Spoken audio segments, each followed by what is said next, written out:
आमर संस्कृति आमर संस्कार सर्वदा रहु आम सहित। भारतर महान ग्रंथ आउ काव्यगुड़िकर संपूर्ण संकलन सब्सक्राइब करंतु तिलक।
माता मोर प्रणाम ग्रहण कर।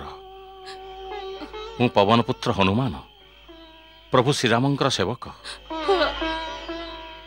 आशंका करंतुनी मु सतरे श्रीरामंक दूत। मोर ए रूप वास्तव रूप।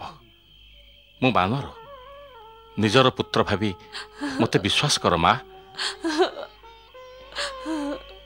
ए मुद्रिका जहा कि प्रभु संतक स्वरूप पठाई सेइथिपाई तो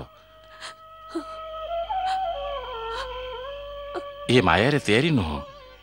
ये सही मुद्रिका जहा को गंगा कूल रे धीवर को दबापाई आपण प्रभु श्रीराम हाथ रू काढ़ी नहीं थिले।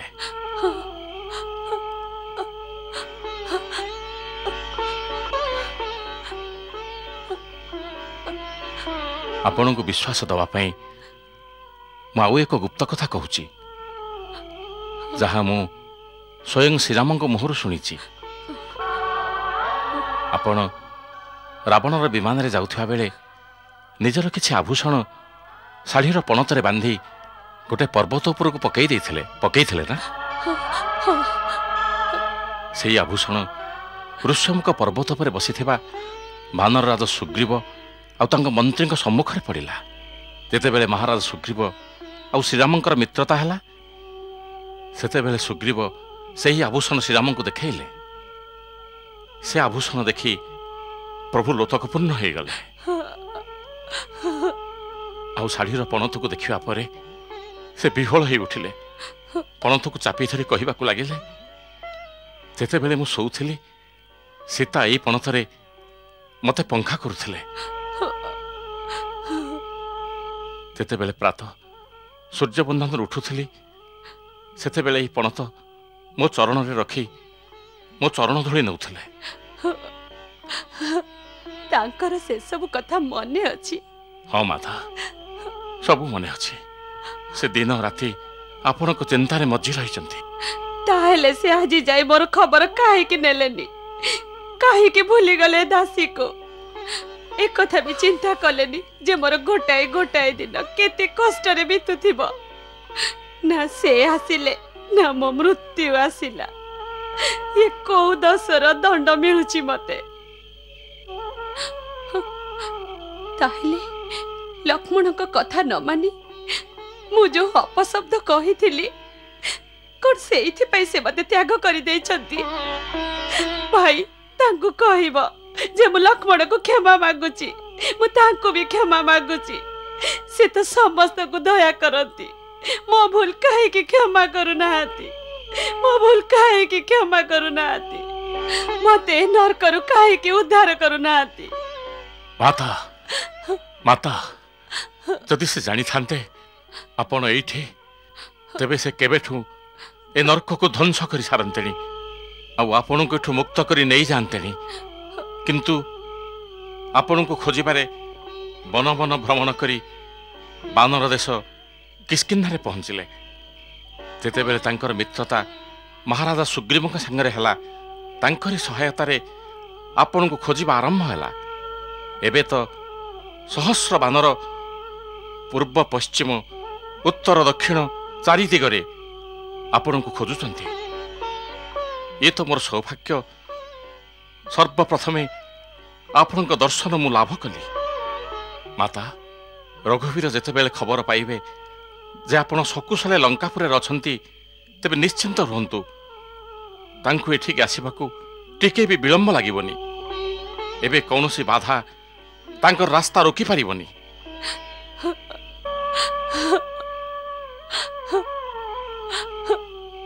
ମତେ ତ ଏବେ ବି ବିଶ୍ୱାସ ହଉନି ଯେ ମୋ ସ୍ୱାମୀଙ୍କ ସନ୍ଦେଶ ନେଇ ପ୍ରକୃତରେ କେହି ମୋ ପାଖକୁ ଆସିଛି। ମତେ ଭୟ ଲାଗୁଛି ଯେ ଯେମିତି ମୋ ଆଖି ଖୋଲି ନ ଯାଉ, ଆଉ ମତେ ନ ଲାଗୁ ଯେମିତି ମୁଁ କୌଣସି ସ୍ୱପ୍ନ ଦେଖୁଥିଲି। ହେ କପିଶ୍ରେଷ୍ଠ, ତମେ କଣ ସତ କହୁଛ? ମୋ ସ୍ୱାମୀ କଣ ମତେ ସେତିକି ମନେ ପକାଉଛନ୍ତି ଯେତିକି ମୁଁ ମନେ ପକାଉଛି? ମତେ କ୍ଷମା କରନ୍ତୁ ମାତା। ପ୍ରଭୁ ରାମଙ୍କ ପ୍ରେମ ଆପଣଙ୍କଠୁ ବହୁ ଗୁଣରେ ଅଧିକ, କିନ୍ତୁ ତାକୁ କେହି ଦେଖିପାରିବେନି। ଆପଣ ତ କୌଣସି ରାକ୍ଷସୀକୁ ନିଜ ମନ କଥା କହିପାରିବେ, କିନ୍ତୁ ପ୍ରଭୁଙ୍କ ବିବଶତା ଦେଖନ୍ତୁ। ସେ କାହାରିକୁ ନିଜ ହୃଦୟର କଥା କହିପାରିବେନି। ସମଗ୍ର ଝଡ଼ ଝଞ୍ଜାକୁ ନିଜ ହୃଦୟ ଭିତରେ ଦମନ କରି ଶୁଖିଲା ଆଖିରେ କେବଳ ଚାରିଆଡ଼କୁ ଦେଖୁଥାନ୍ତି। କାହାକୁ କିଛି ବି କୁହନ୍ତିନି, ରାତିରେ ଶୁଅନ୍ତିନି। ତାଙ୍କ ବ୍ୟଥା କିଏ ବୁଝିପାରିବ? ଆସିବା ସମୟରେ ମତେ କେବଳ ଏତିକି କହିଲେ, ହନୁମାନ ସୀତାଙ୍କୁ କହିବ ସେ ଚାଲିଯିବା ପରେ ମୋ ଦେହ ପ୍ରାଣହୀନ ହେଇ ପଡ଼ି ରହିଛି।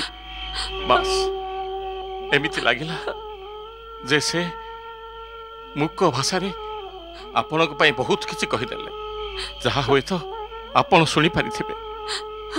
ହଁ, ମୁଁ ଶୁଣିପାରୁଛି, ମୁଁ ଶୁଣିପାରୁଛି ହନୁମାନ। ସେ ମୂକ ଭାଷାରେ ଯାହା କିଛି ବି ମତେ କହିଛନ୍ତି, ମୁଁ ସେ ସବୁ ଶୁଣିପାରୁଛି। ତାଙ୍କୁ କହିବ ସୀତା କେବଳ ତାଙ୍କରି ଆଉ ତାଙ୍କରି ଭରସାରେ ଆଜି ଯାଇ ଜୀବିତ, କିନ୍ତୁ ଏବେ ଯିବାଟା କଷ୍ଟକର ହେଇ ପଡ଼ିଲାଣି। ଯଦି ସେ ଡେରି କରନ୍ତି ତେବେ ମତେ ଜୀବିତ ପାଇବେନି। ସେମିତି ହବନି ମା। ଭାଇ, ତମେ ଜାଣିନ ମୁଁ କେତେ କଷ୍ଟରେ ବଞ୍ଚିଛି। ମୁଁ ସବୁ ଦେଖି ସାରିଲିଣି ମା।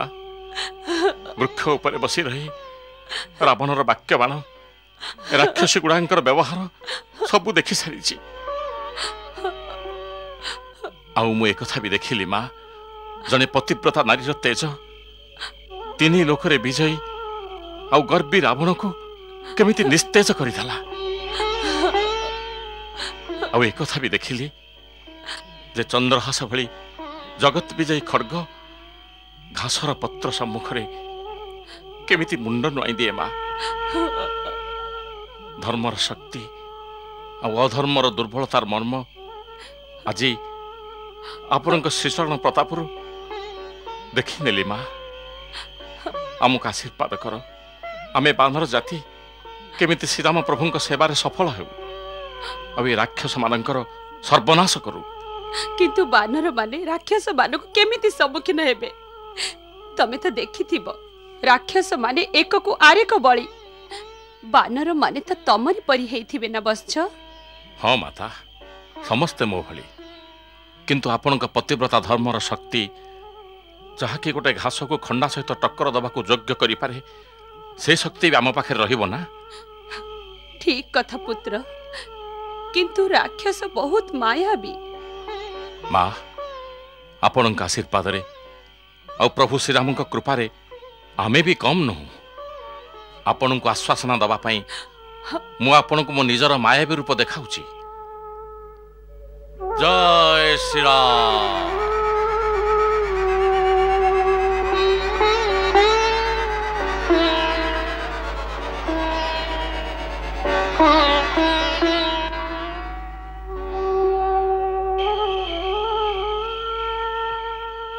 देखंतु माता महाराजा सुग्रीवଙ୍କ सेनारे तो मोठारु भी अधिक बलशाली योद्धा अछंती। आपण विश्वास करंतु आमे तांकोठु कम नहु। मोर तम उपरे भरोसा आसीगला बस्छ। एबे तमे तमर प्रकृत रूप को फेरी आस। जय श्री राम।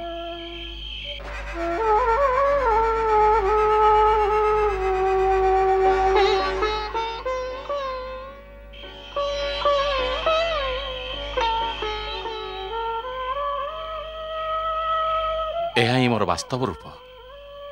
से रूप तो मु बाटिकार प्रवेश करिया पे धारण करी। आपण आशंका करंतुनी माँ, जदि आज्ञा दियंती तेबे एई मुहूर्त मु आपण को मो पिठी उपरे बसाई प्रभुंक पाखक नहीं जीवी। आपण मो सांगरे चलंतु, मु सीधा आपण को प्रभु श्रीरामंक पाखक नहीं जीवी। एठाकार कौनसी भी राक्षस मो गतिर सामना करि परिबेनी। आमे निर्भीक भावे एठु चली जिबा। आपण मते विश्वास करंतु माँ। मोर तम उपरे पूर्ण विश्वास हे गलानी, किंतु मु तम सागरे जाई परिबिनी। काहे कि आपण डरुचंती? जदि लंकार राक्षसी माने हमको आक्रमण कले तेबे मु आपण को पिठी रे बसाई केमिति लड़ीबी? ना, मोर सेमिति कोनोसी आशंका नाही। किंतु ये मोर पतिव्रता धर्मर विरोधी, जे निज इच्छा रे पर पुरुष को स्पर्श करिबे। रावण जेतेबेले मते उठे आला सेइटा मोर विवशता थिला पुत्र, किंतु सो इच्छा रे एमिति करिबाटा मर्यादार विरोधी। द्वितीय तो मु चाहूची रावण को मारी मते मुक्ति दबार जस श्री रघुवीर को मिलू, जो थे कि तांकर गौरव तीन लोक वृद्धि पाइब। तमे केवल ताको एतिकी प्रार्थना करिब जे से आसीबारे जेमिति विलंब न करंती। बस मोर एतिकी मिनती।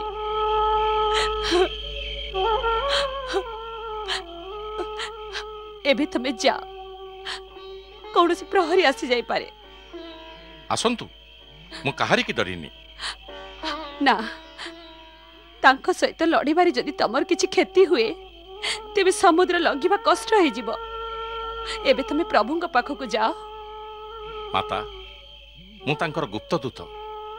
मोर ये भी कर्तव्य जे मु जीवा पूर्वरु शत्रुर बल शक्तिर परीक्षा करि नबा, अनुमान करनेबी तांकर शक्ति केते, तांकर दुर्बलता कोठी, तांकर दुर्ग निर्माण केमिति, तांकर अस्त्र शस्त्र कोठी रहे। ए ज्ञान युद्ध समय रे बहुत कामरे लागिबो। द्वितीय कथा हला, मु आउ गोटाए लीला करबाकू चाहूची, जोंथिरे शत्रु हृदय रे भय कंपन हबो। आउ से भाबिबो जदि श्रीरामक दूतर एते शक्ति, तबे प्रभु श्रीरामकर केते शक्ति थिबो। एथिरे शत्रुर साहस भग्न हुए, आउ भय युद्धरे ताकू दुर्बल करि दिए। मो चिंता करंतुनी माँ, मते आज्ञा दियंतु। जीवा पूर्वरु मु किछि कौतुक देखाइबी। अच्छा बस, श्री रघुवीर नाम स्मरण कर, निजर कर्तव्य पूरा कर। माँ, मते भोक भी लागिलानी। से बाटिकारे सुंदर सुंदर फल मान अछि, सेठु आरंभ करूची। प्रथमे फल खाइबी, तापरे बाटिका ध्वंस करिबी। कोलाहल शुणी चिंतित हेबेनी। जीवा पूर्वरु आउ थरे आपणक चरण धूली नबाकू आसीबी। आसीब।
ए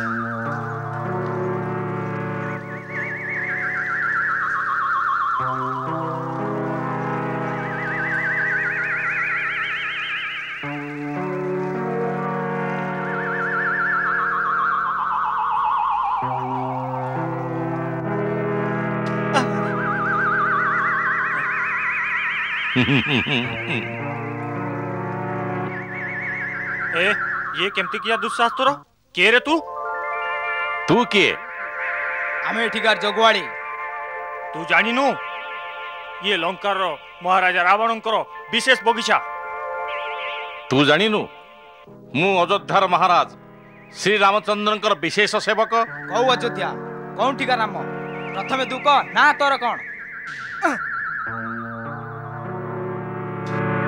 अरे ये तो भारी धूर्त मांकड़ तर तर ताकू तर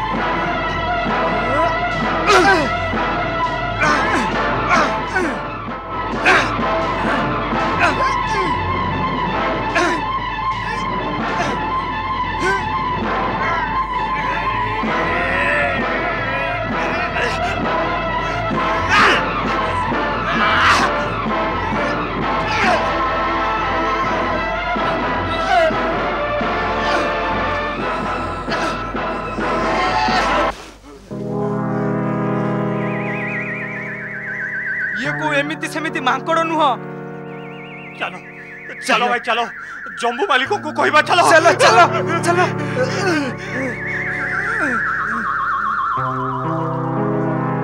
एबे सीता मातांकर ठेकणा मिलगला असुर मानंकर बुद्धि बलर भी परिचय मिलला मोर आशीर्वाद सफल हैला माता तो मो संगे जीवेनी तेबे प्रभु श्रीराम को जाई लंकार सबु रहस्य अवश्य कहीदेवी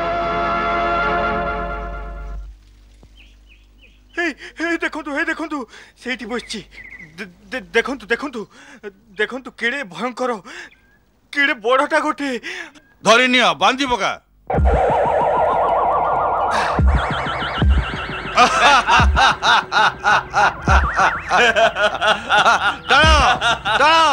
बानर को जीवन रे मारी पका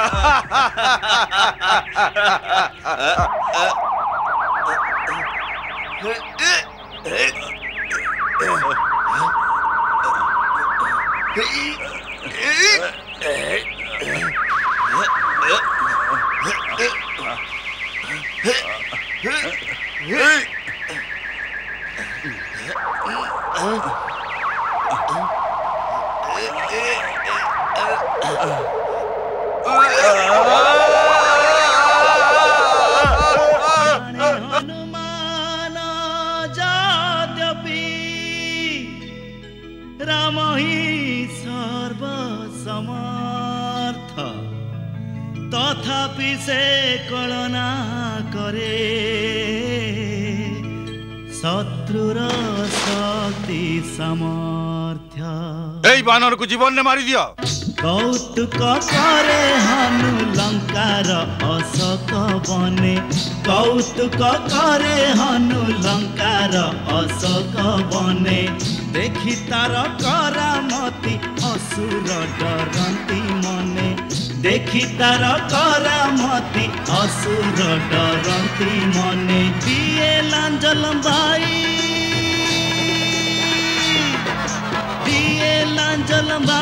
ताकू पारतिन के छुई ताकू पारतिन के छुई श्री बजरंग बली श्री बजरंग बली श्री बजरंग बली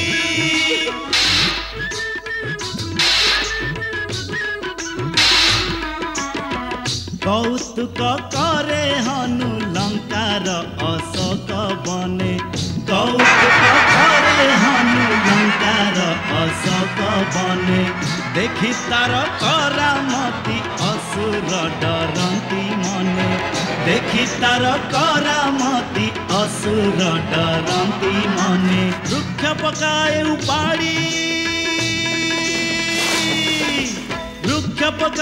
उपाड़ी सारा बगीचा दिए उजाड़ी केड़े केड़े वीरों को पकाए मारी श्री बजरंग बली श्री बजरंग बली श्री बजरंग बली साधारण मांकड़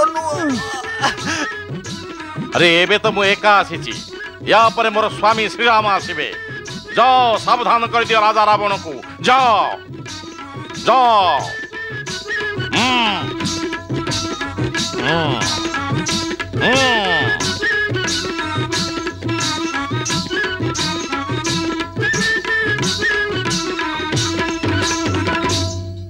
मंगल भवन मंगल हारी दशरथ नंदन गोलक बिहारी